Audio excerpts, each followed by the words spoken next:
me gustaría que os contara de forma un poco más, sí, de forma un poco más seria y más experta. Seria no, a lo mejor No, tengo algún seria otro no, detalle, seria pero no. vamos, más seria que tú. Seria no, seria no. Pero yo quería empezar Sí, claro. hilando con lo que tú has dicho, y es que esto al final es un producto de mucha gente. Ha habido una conversación, es una conversación que ya lleva 25 años. Esta conversación lleva 25 años, o sea que lo que ocurre ahora aquí en Cibio no es que de repente desde el año 2017 Cibio, no, es que Cibio está dentro de una conversación colectiva que en mi caso empieza en el año 2000 cuando yo me hago linuxero. Yo digo, o sea, no puedo saber por qué Windows tiene este blue screen of death y entonces lo que hago es quiero saber, quiero conocer y la única manera de conocer es pasarme al software libre porque tengo acceso al código fuente. Entonces, claro, desde el año 2000 ya hay antecedentes de todo esto. Y no quería dejar de citar a una serie de gente, una serie de personas que seguro que se me ha olvidado a alguien, pero estas personas han participado de una manera fundamental dentro de la conversación que ha al final cristalizado en esta sentencia. Y quiero citar, por supuesto, a Cibio, todo el equipo entero.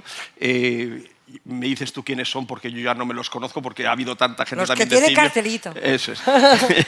Y luego quiero citar, por supuesto, a Juli Ponce, porque catedrático de Derecho Administrativo de Barcelona. Quiero citar a Jost Johansen, que está aquí. Quiero citar a Petia, que son del equipo también con Juli, que han sido fundamentales en la redacción, en la resolución, en las conversaciones necesarias para el recurso. Quiero citar también a Marta Timón, porque tuvo unas jornadas también en el Consejo de Transparencia el año pasado que fueron también fundamentales porque se escuchó muchísimo y entre otras personas también quiero citar a Susana de la Sierra, que asistió también a aquellas conferencias en las cuales sus palabras fueron fundamentales para que al final todo esto, todas esas ideas que estaban por ahí funcionando aterrizaran en el recurso. Ya he citado a Petia, no se me ha olvidado. Quiero citar también, por supuesto, a mi director de tesis, Andoni Alonso, porque mi tesis doctoral es sobre la cierre y la apertura del conocimiento, dónde cerramos y dónde abrimos. Y quiero citar a mi amigo Iván Sánchez, que vino y nos acompañó en el Tribunal Supremo porque es el que me ha enseñado cómo es toda la apertura que se realiza en el mundo de la cartografía, que es fundamental y cómo se da a la sociedad. Si hay algún ejemplo perfecto de quienes dan a la sociedad todo lo que ellos están haciendo, precisamente es el Instituto Geográfico Nacional. Es impresionante. Hacen los mapas y nos los dan. No, que me lo quedo, que es mío, que lo he hecho la administración. No, esa gente no funciona así. Y quiero citar, por supuesto, a Antonio Lafuente, a Luis Casas Luengo, a Jesús González Barahona, a Pablo Machón, que en el año, creo que fue 2007, estuvimos hablando del interés que tendría para la administración pública pasar al software libre y del cual se hizo un informe que hoy en día está colgado de la web del CSIC. Quiero citar también a Ana Valdivia, que es miembro de Cibio, con la cual tuve el placer de escribir un artículo sobre la transparencia algorítmica, a Isaac Martín Delgado, catedrático de la Universidad de Castilla-La Mancha, que ha montado muchas jornadas con todo esto y, por supuesto, a un grupo que hoy día ya no se sabría lo que es, pero que en su momento fue un grupo hacker, que no cracker, para el que sepa la diferencia de todo, que fue el grupo Descompos Linux, que fue en el que yo, digamos, comencé mi vida dentro de lo que es el mundo del hacktivismo. Y entonces toda esta gente está aquí presente. Esto no es una cosa de 4 días. Esto es una cosa de mucha reflexión y de cómo tiene que evolucionar la sociedad y cómo tiene que ir hacia adelante cuando, como bien ha dicho el Tribunal Supremo, hemos entrado en lo que es la denominada democracia digital. Porque al Tribunal Supremo lo que se le dijo fue, estamos preocupados porque actualmente las normas ya no se realizan con el lenguaje natural que nosotros hacemos y estamos hablando aquí, se realiza mediante lenguajes formales. Entonces, ¿cómo tiene que ser ese nuevo tipo de democracia? Y necesitamos la guía de ustedes para que desde sus sentencias y sus resoluciones nos puedan aportar a este conocimiento que tenemos que tener todos, toda la ciudadanía, para que desde aquí podamos continuar con los valores de la Ilustración, esto es, con el Estado social y democrático de derecho. Entonces, quería empezar dando las gracias a todos. Los agradecimientos. Normalmente se hacen al final, los ha hecho antes por si le corto. Y así seguro que los mete. Para garantizarlos. Para garantizar que se entraba. Te quería preguntar, hubo 2 argumentos que usó el Gobierno durante todo el proceso, como hemos visto, propiedad intelectual y seguridad. Vamos un poco con el primero. el de tratar algo creado por lo público casi como un bien de mercado, y me gustaría que explicaras cómo lo rebatiste esto. Sí, bien, la verdad es que eran dos argumentos que eran muy típicos, porque claro, cuando uno ya está en este discurso después de 25 años, es que estos dos argumentos son los de siempre. Voy a empezar por el de la seguridad nacional. De la seguridad nacional, o el de la seguridad, lo primero que se le decía, o sea, si te coges tú las pruebas que existían, siempre son las pruebas en las cuales no hay una relación de causa-efecto. Lo que hay es una generación de una alarma, de un miedo, es que se puede, podría. No, dígame usted cómo. O sea, no me cuente usted si podría, porque si tú coges un coche, podrías matar, claro. Por supuesto, y vivimos en la sociedad del riesgo, como ya lo definió Beck, ¿no? Entonces, en esta sociedad del riesgo, todo puede ser un riesgo, todo puede ser un problema. Por lo tanto, lo que había que hacer era, y siguiendo las pautas del Consejo de Transparencia, decir, no, es que esto tiene que ser una cosa que sea concreta. O sea, usted tiene que hacerme una serie de tests, y en estos tests lo que usted me tiene que definir es exactamente de qué estamos nosotros hablando y cuáles podrían ser las consecuencias. Entonces, en la seguridad realmente no entramos mucho porque tampoco fue excesivamente necesario. Sí se incidió, sí se habló mucho de ello, pero realmente era una cuestión bastante menor con respecto al gran problema que nos encontrábamos, que era el de la propiedad intelectual. La propiedad intelectual, que en definitiva respondía a aquellos parámetros de mío, mío, esto es mío y nadie puede tocarlo porque lo hemos hecho aquí desde la administración pública. Lo que se dijo fue lo siguiente, vamos a ver, no podemos, o sea, el mundo jurídico es un mundo de hermeneutas, o sea, nos dedicamos a la hermeneusis, que es la interpretación de las palabras. Entonces, aunque la ley diga que uno de los límites es la propiedad intelectual, ahora nos queda interpretar qué significa con este límite de la propiedad intelectual, hasta dónde llega.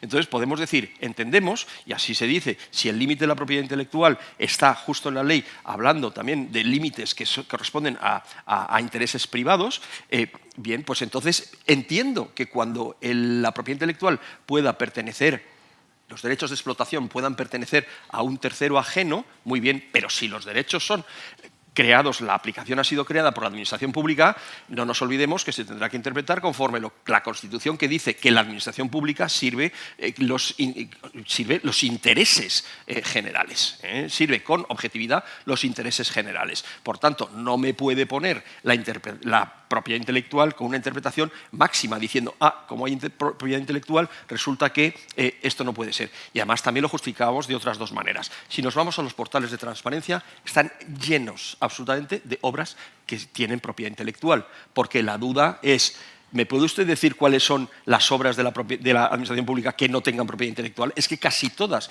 con la excepción de las que cita un artículo, que es el 13 del texto refundido de la Ley de Propiedad Intelectual, en las que dice que no tiene propiedad intelectual las leyes, los reglamentos y las sentencias, por dejarlo así más o menos fácil. Entonces, claro, le decíamos, o sea, que de esta manera significa que cualquier cosa que haga la administración pública alega la propiedad intelectual y ya no hay transparencia. Entonces, ¿para qué queremos una ley de transparencia si ya tenemos la ley de propiedad intelectual, ¿no? Entonces, ese era el argumento. Tiene usted que rebajar o entender este tema. Y luego también es verdad que en la vista ante el Supremo hablamos de una cuestión que no tiene nada que ver con lo jurídico, pero que sí que también en esas vistas son muy interesantes todas aquellas cuestiones que son, no voy a decir yo de picardía, porque no estás en niveles de picardía, pero sí que estás en niveles de planteamiento de cuestiones serias.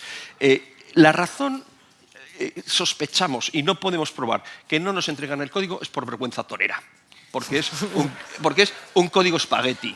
Y entonces, claro, se le explicó al Tribunal Supremo en qué consistía un código espagueti. Entonces, la explicación del código espagueti forma parte de la alocución en el Tribunal Supremo. Lo dijo, ¿eh? Dijo código espagueti. Sí, exacto, código espagueti. Y además explicándole a sus señorías que esto es un concepto ampliamente utilizado dentro de un sector que no es el suyo, que es el sector, digamos, informático. Entonces, claro, dijeron, pues cuadra, o sea, no estamos haciendo una hipótesis extraña, ¿no? Porque claro, que venga aquí el director general de aquel que desarrolló y defendiendo la maravilla de una cosa que sabíamos que era una escopeta de feria,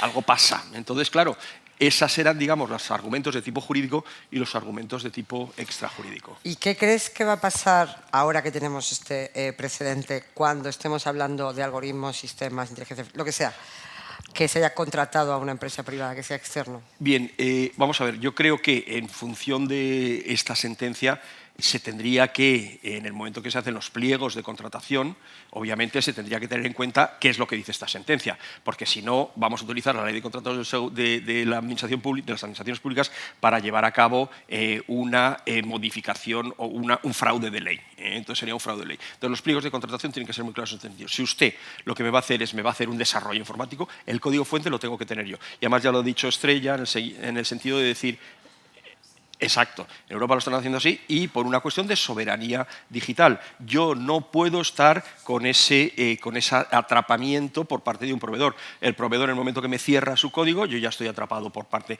y entonces ya le necesito a él, ¿no? O sea, esto hay que evitarlo. Ya hay muchos movimientos en Europa que 25 años llevamos diciéndolo, que ya lo que están haciendo es están tomando determinado tipo de nuevas soluciones.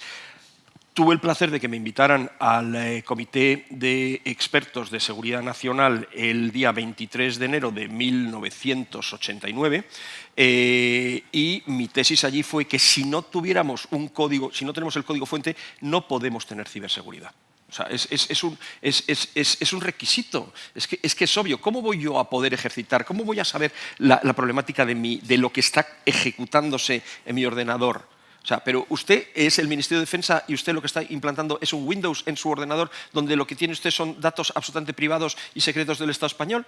¿Está usted idiota o qué le pasa? Porque evidentemente por debajo le está enviando gigas y gigas, no sabemos a dónde. Pone usted un sniffer en la conexión y toda esa información se ve que hay una conexión extraña. Pero si es que hasta las aspiradoras transmiten los mapas de las casas, que no va a hacer un Windows en el Ministerio de Defensa.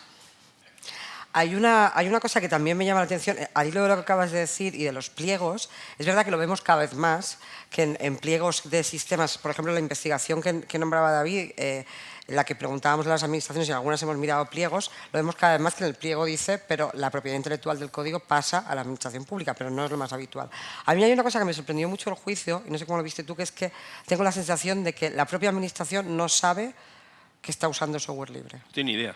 Pero ni idea, porque además, recuerdo el abogado del Estado diciendo que, bueno, que sería impensable usar software libre en la administración pública. El número ya simplemente la administración institucional, las universidades, la cantidad de Moodles que hay. El Moodle es software libre, pero seguimos todavía con unos predicamentos o sobre unas ideas sobre la propiedad intelectual que para proteger el código resulta que es que tienes que excluir a los demás de su uso. Cuando verdaderamente, cuando estamos hablando de ciencia, para proteger la ciencia, para proteger el lince ibérico, lo que tenemos que generar son sistemas de reproducibilidad. Entonces, la manera de proteger la propiedad intelectual cuando estamos hablando del ámbito científico no es excluyendo a los demás de su uso, sino que es precisamente garantizando que los demás puedan utilizarlo. Porque la propiedad intelectual de las bases en las cuales yo tengo los datos del COVID del año 2000 solamente son útiles si yo la relaciono con 21, 22, 23, 24, 25 y por tanto los del 20 garantizan que los del 21 las puedan juntar, las puedan cambiar, las puedan coordinar, las puedan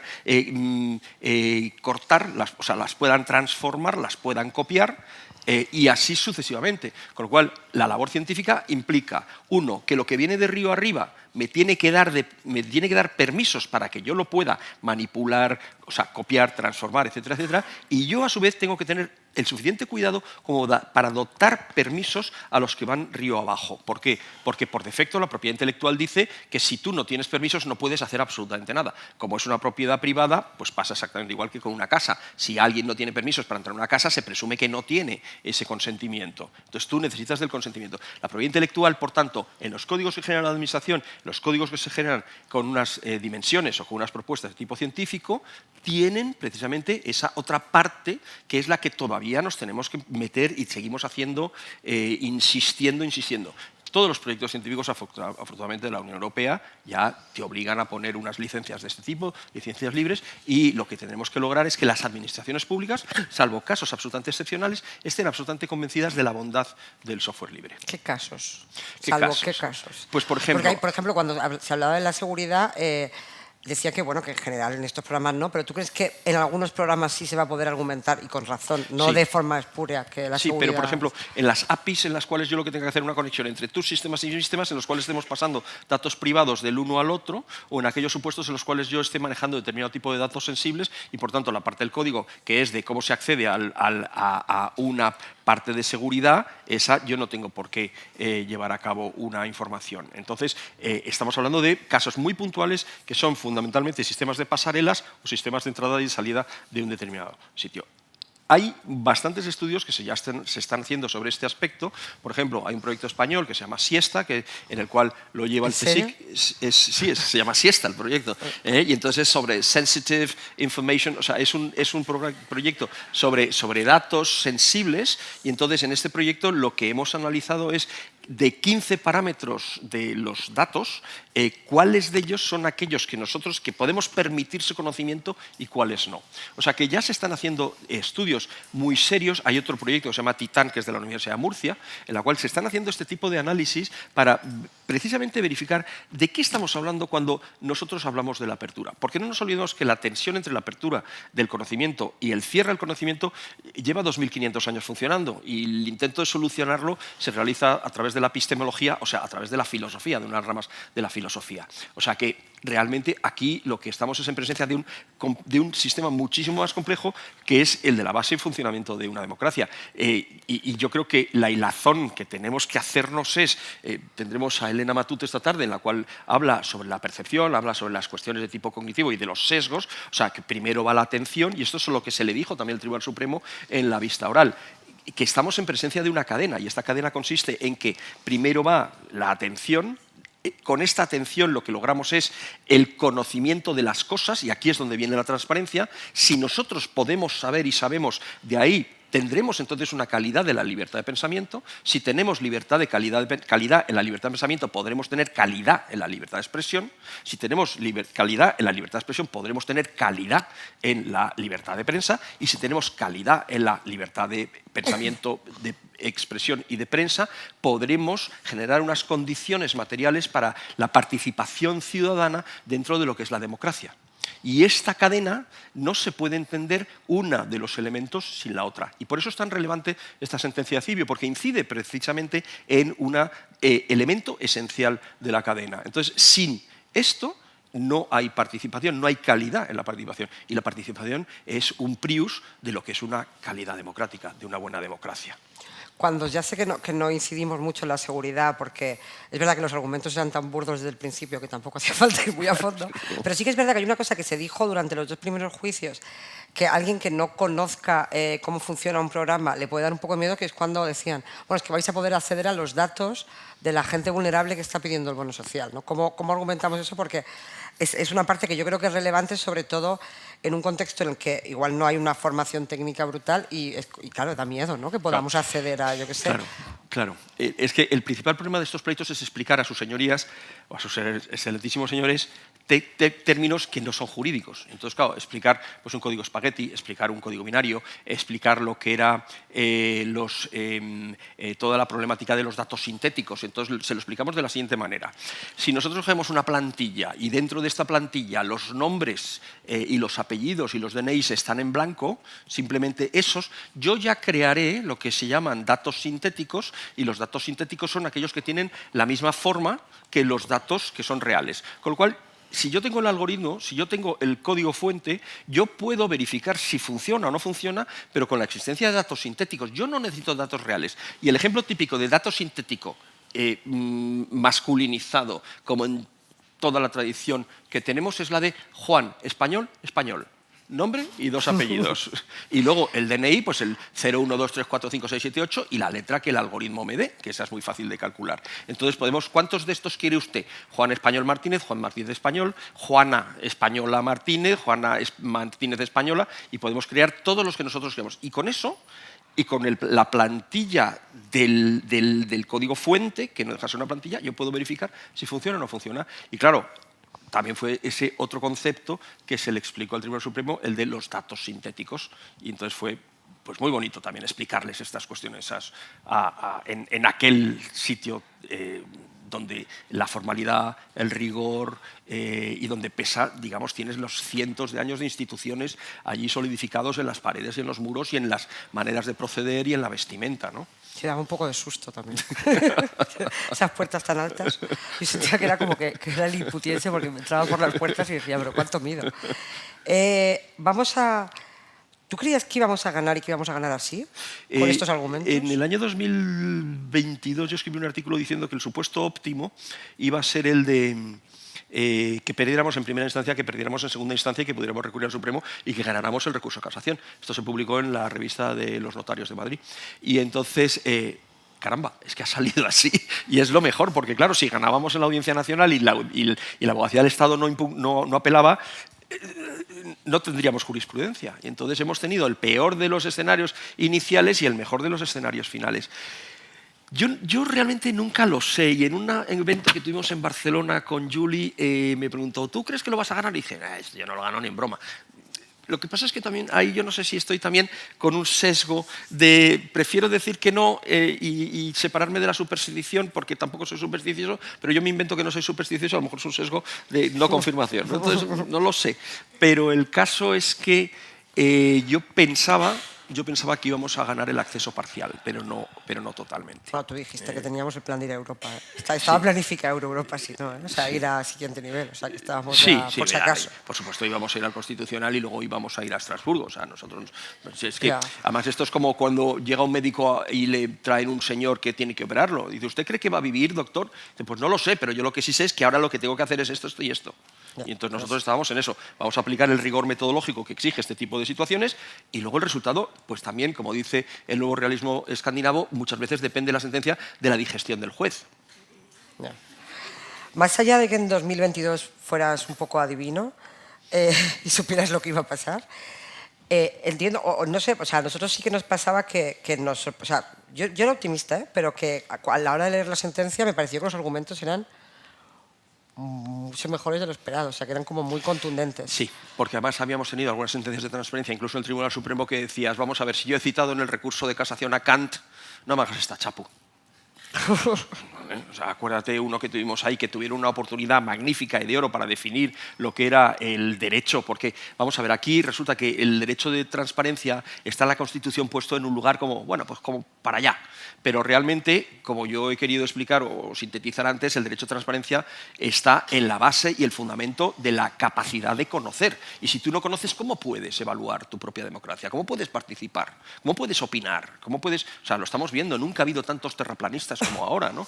Entonces, este tipo de situaciones tenemos que tener mucho cuidado con ellas y tenemos que incidir en un mejor conocimiento. Entonces, claro, la situación en la que nos vimos en esta sentencia fue la de, por fin, el Tribunal Supremo ha sido, como tantas veces es, el Tribunal Supremo. Porque a mí no me importa perder un caso, pero cuando aprendo de la sentencia, que me han dado un palo, pero cuando pierdo un caso, como la de la Audiencia Nacional, y la leo, digo, esto es derecho... Perdón, es una mala sentencia. Pues, no hay derecho espagueti, ¿no? ¿O también? Es que también hay código espagueti dentro del mundo del jurídico, ¿no? Entonces, ahí ya es donde dices, sí, entiendo vuestra falta de recursos, vuestra falta de tiempo y vuestras faltas de que tenéis miles de cosas que hacer, y en este país sí que se hacen edificios para juzgados donde... Yo no puedo decir que haya corrupción porque solamente se hacen edificios para juzgados pero no hay recursos personales, pero lo que sí que puedo decir es que cuando se dota a un sistema de administración de justicia solamente de... Si hubiera corrupción, se haría dotando solamente de edificios y no de recursos personales. ¿Tienes frase favorita? ¿Frase favorita? De la sentencia. ¿Te gustó mucho la de Cibio es un garante del no sé qué? Me gustó mucho la de Cibio porque también en la introducción del asunto, que yo no me acordaba de la frase de este no es un caso cualquiera. Pero si empezamos la crónica, sí. ¿No ya, pero es que no me acordaba que yo había dicho eso. Yo pensaba que era vuestra crónica, ¿sabes? Entonces, mi frase favorita, me gustó mucho esa porque también quise presentar a Cibio diciendo Cibio es una institución que pertenece a la sociedad civil y que lo que ha hecho ha ganado el premio Rey de España del año 2022, si mal no recuerdo, ¿no? O el 2021 era. 22 era. Sí. Y tiene muchísimos premios internacionales y es una de las entidades que sin ningún tipo de ánimo de lucro e independiente de todo tipo de financiaciones, creo que dije, ya no me acuerdo, lo que busca es una mejora de la calidad democrática de este país. Entonces lo que hice fue, introduje a Cibio de esa manera. Esto no son unos gualtrapas que vienen aquí reivindicando y que vamos taladrados y tatuados, no, o sea, esto bueno. es una...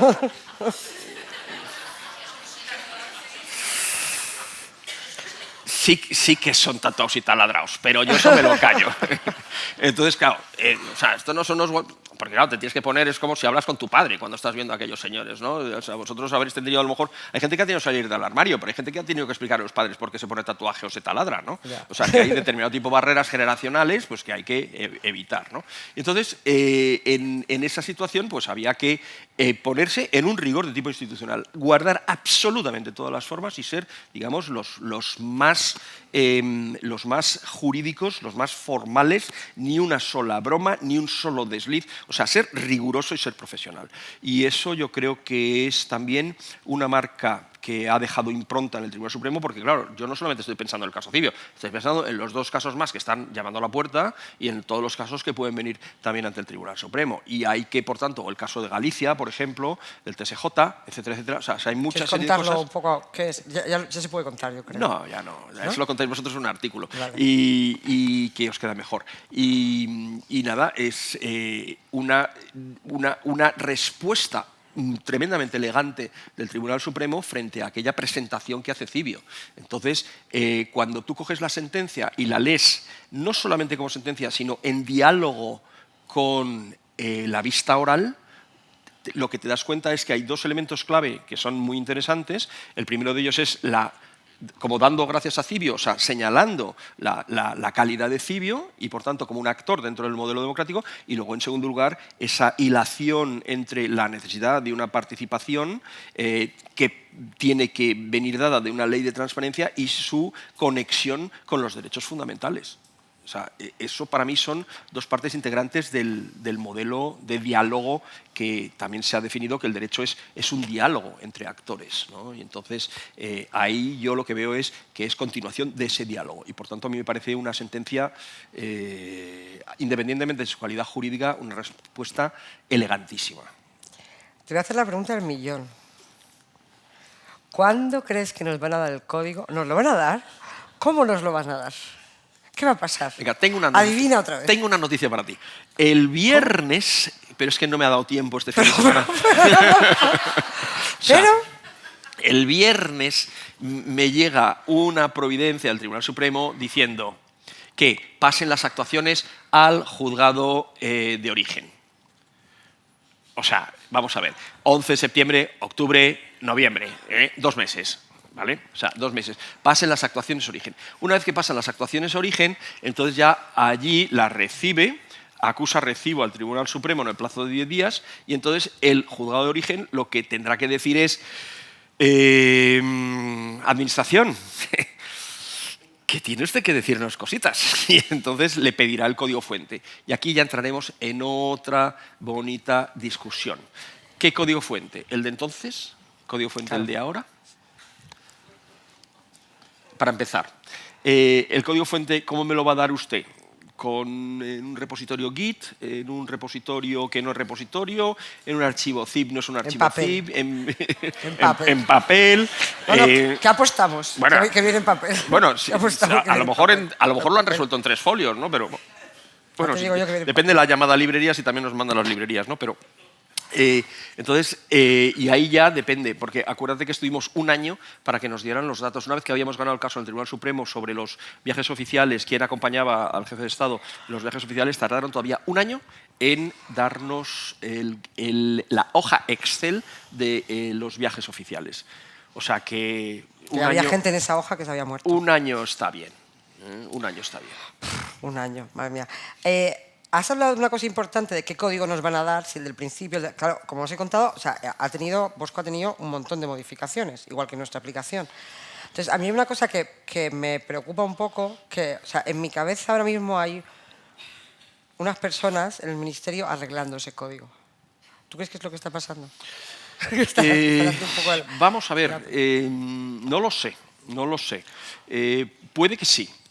pero bueno, a mí también me es igual, porque realmente yo creo que lo importante de esta tendencia no es que nos den el código fuente de Bosco. El código fuente de Bosco, cuando nos lo No, den... yo lo quiero, ¿eh? No, ya. Que tú lo quieras es importante para ti, pero Porque quiero ver si está bien. importante yo creo que de esta tendencia es, uno, es una tendencia tremendamente relevante para Europa, al mundo occidental. O sea, esto no es una cuestión, como tú bien has dicho antes, esto es una cuestión de, y lo he dicho ya también, derecho comparado. Aquí todos sabemos qué es lo que está ocurriendo en el resto de los países. El caso de los italianos, el caso de Holanda, etcétera, etcétera, que por cierto es una abogada española casada con un turco, que es la que sacó el tema holandés por delante. Todas esas cosas, o sea, todos los que estamos en esta historia los conocemos. Por tanto, esto lo que vierte ya es un punto de calidad por encima de lo que nosotros hasta ahora hemos estado viendo. Entonces yo creo que es muy relevante para el tema europeo. Segundo, creo que también es muy relevante para Cibio. Creo que es relevante para Cibio porque le posiciona en lugar número 1 de lo que es el activismo con clase en este país. Dentro de lo que es su terreno. Hay afortunadamente un activismo y luego nos cuenta de la relevancia que se hace, de cómo hacer activismo. El activismo hay que hacerlo con lucha jurídica. Un activismo sin lucha jurídica no es relevante. O sea, si yo por una reivindicación que tengo, lo único que voy a mirar es qué color libre queda de camiseta para hacer manifestaciones, me estoy perdiendo el cuchillo, que es el de la acción judicial, que lo que permite es llevar a cabo una buena acción. Por eso creo que la acción que ha llevado Cibio es absolutamente formidable, es digna de absoluto aplauso y la participación de todos y cada una de las personas de Cibio en este tema ha sido absolutamente ejemplar. Y yo creo que merecen un aplauso.